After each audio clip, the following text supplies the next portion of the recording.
Assalamualaikum warahmatullahi wabarakatuh. Salam sejahtera untuk kita semua.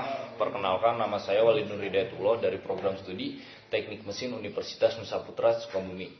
Dan pada kesempatan kali ini, izinkan saya untuk memaparkan pemahaman saya tentang konsep perancangan dalam sebuah elemen mesin. Nah, langsung saja, apa itu konsep perancangan? Konsep perancangan merupakan pembuatan mesin baru yang lebih baik agar dapat menyempurnakan pembuatan mesin yang sudah ada atau yang sebelumnya. Dengan kata lain, memberikan inovasi pada mesin tersebut agar dapat lebih baik dalam penggunaannya gitu. Proses dari perancangan itu sendiri memerlukan waktu yang agak lama dan panjang. Karena kenapa? Karena menambahkan ide baru yang sebelumnya tidak ada pada mesin tersebut gitu. Dalam melakukan perancangan, hal yang paling harus kita perhatikan ialah ketersediaan sumber daya baik dalam bentuk finansial, manusia, dan material yang diperlukan agar menunjang ide baru yang ditambahkan pada perancangan tersebut gitu. Dan dalam mendesain sebuah komponen elemen mesin diperlukan juga pengetahuan dan pemahaman yang baik, apalagi dalam bidang ilmu diantaranya seperti matematika, terus mekanika teknik, terus kekuatan bahan rancangan, terus teori mesin, serta ilmu yang lainnya juga gitu. Dapat diartikan bahwa dalam melakukan perancangan memerlukan perhitungan yang sangat merinci agar mendapatkan hasil yang maksimal gitu.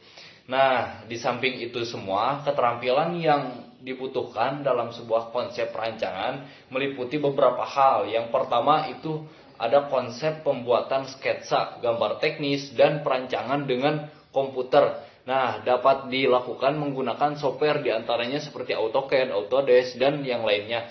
Terus yang kedua itu sifat dan karakter material. Yang ketiga konsep pembebanan dan gaya. Yang keempat konsep mekanisasi. Yang kelima itu konsep pergerakan kinematik atau dinamika gitu. Yang keenam konsep perancangan fabrikasi. Nah, proses pembuatan manufacturing atau pengolahan bahan baku. Yang ketujuh proses pengujian. Nah, semua konsep itu berkaitan karena konsep tersebut bergantung pada material yang akan digunakan gitu.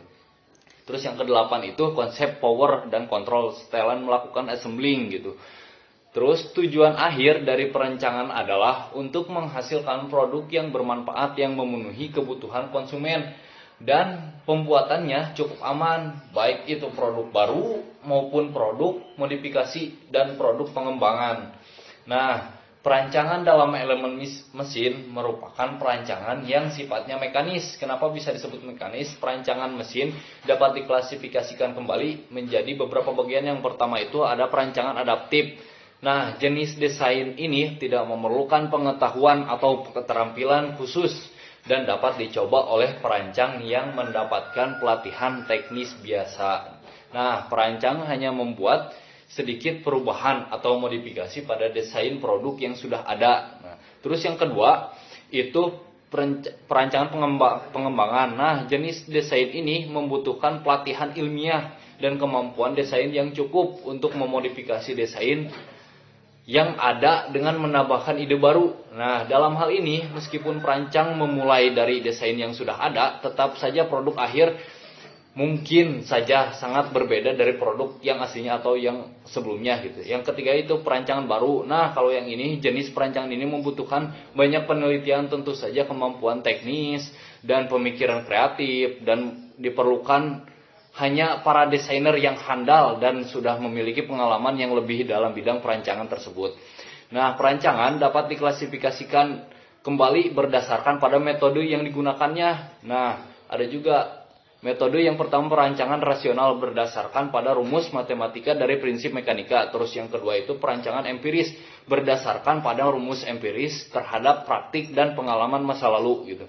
Terus yang ketiga itu ada perancangan industri. Nah, pada aspek produksi dalam membuat elemen mesin di industri gitu. Yang keempat, perancangan optimal. Nah, perancangan ini adalah perancangan terbaik untuk tujuan yang telah ditentukan gitu.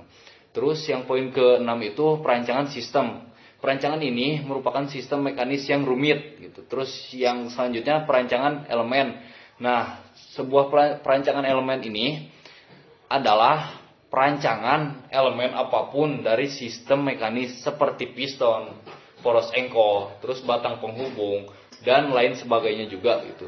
Terus perancangan pembantuan komputer. Nah, jenis perancangan ini berdasarkan pada penggunaan sistem komputer untuk membuat dalam pembuatan baik itu modifikasi atau analisis dan optimasi rancangan. Nah, kalau yang poin terakhir itu jadi masuk kepada poin yang perancangan yang pertama itu, jadi membutuhkan bantuan komputer.